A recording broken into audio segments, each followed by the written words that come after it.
जमीन से 480 फुट ऊंचे 4500 साल पुराने इस पिरामिड के अंदर आखिर ऐसा क्या था जिसे देखने के लिए मुहक्किकीन ने एक रोबोट और कैमरा पिरामिड के अंदर भेजा। एक मकाम पर जाकर रोबोटिक कैमरा रुक गया क्योंकि इसके सामने पत्थर की एक स्लीब आ गई थी। मुहक्किकीन का मानना था कि इस स्लीब के पीछे जरूर कोई ऐसा राज छुपा है जो पिछले 4500 सालों से दफन है।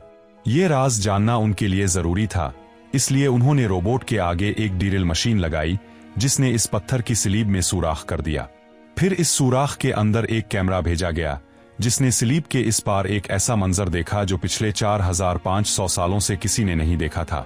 मिस्र में कल 138 ऊंचे पिरामिड मौजूद हैं जिन्होंने हजारों सालों में दर्जनों जलजले और कई खतरनाक तूफान झीले, लेकिन उनमें से एक भी हिला तक नहीं।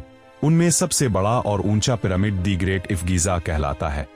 इसकी 20 का रकबा 31 एकड़ है, यानी इसकी अंदर हैरत अंगेज तौर पर एक नहीं बल्कि पूरी 9 फुटबॉल फील्ड समा सकती है।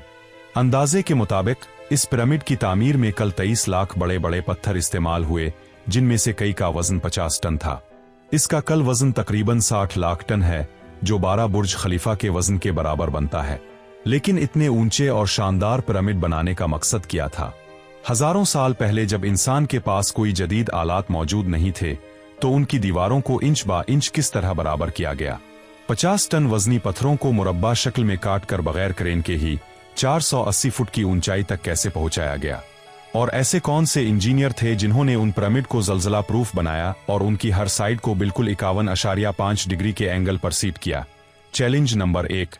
कई सदियों से रिसर्च टीमें इसका कंस्ट्रक्शन तकनीक समझने की कोशिश कर रही हैं कि आखिर इसकी हर साइड बिल्कुल नॉर्थ, साउथ, ईस्ट और वेस्ट पर कैसे सीट की गई होगी।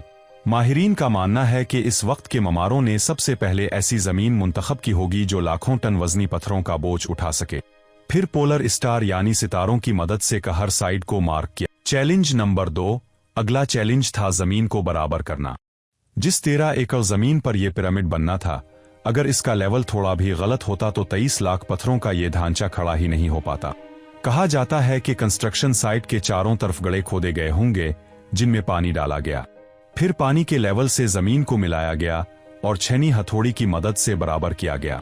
इसके अलावा लकड़ी और पत्थर से बने सादा आलात जैसे प्लम बाब भी इस्तेमाल किए गए होंगे ताकि सतह बिल्कुल सीधी हो। Challenge number 3। अब समत भी तय हो गई, जमीन भी बराबर हो गई, अब बारी थी तामीर शुरू करने की। इसके लिए लाखों टन वजनी पत्थरों की जरूरत। फिर भी उन्होंने 50 टन वजनी पत्थरों को काटा और उन्हें मुरब्बा आ मुस्ततील शक्ल दी।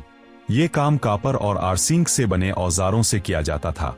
कई घंटों की मेहनत के बाद पत्थरों को तराश कर तैयार किया जाता था। Challenge number 4।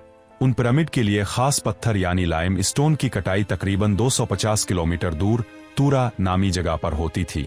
अब मसला था उन वजनी पत्थरों को ट्रांसपोर्ट करने का।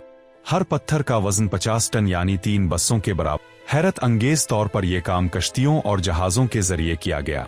तूरा और गीजा के दरमियान मौजूद दरिया से बड़े पत्थरों को लाया गया। कहा जाता है कि लोडिंग और अनलोडिंग के लिए एक वक्त में 500 मजदूर लगते थे। Challenge number 5। अब पत्थर तराश लिए गए, ट्रांसपोर्ट हो गए और एक दूसरे के ऊपर रखे भी जाने लगे। माहिरीन का मानना है कि इसके लिए पहले से ही प्लानिंग की गई थी और जूजिंग आई स्पाइरल रैम्प बनाए गए थे। मजदूरों की बड़ी टीम रस्सियों और लकड़ी के सलेज की मदद से पत्थरों को खींचकर ऊपर ले जाती थी। Challenge number 6। सिर्फ पत्थरों को काटना, लाना और रखना ही नहीं बल्कि कि अंदर कंपार्टमेंट्स, सुरंगें और रास्ते भी बनाए गए। और उन कंपार्टमेंट्स में जो पत्थर इस्तेमाल हुआ वो आम लाइम स्टोन नहीं बल्कि ग्रेनाइट था। ग्रेनाइट हीरा के बाद दुनिया का सबसे सख्त पत्थर, लेकिन मिस्रियों ने 4500 साल पहले ही इसे बड़ी सफाई से काटा और इस्तेमाल किया। ये काम बगैर दांत वाले आरी और बजरी की मदद से किया जाता था। कहा जाता है कि एक बड़े ग्रेनाइट पत्थर को काटने में 4 महीने लगते थे। आखिरकार बनाने का मकसद क्या था? इसमें कितने मजदूर एक साथ काम करते थे? और जब रोबोटिक कैमरे ने अंदर झांका तो स्लीब के पीछे क्या मंजर देखा जो पिछले 4500 सालों से किसी ने नहीं देखा था? ये सब अब वीडियो के अगले हिस्से में जान सकेंगे।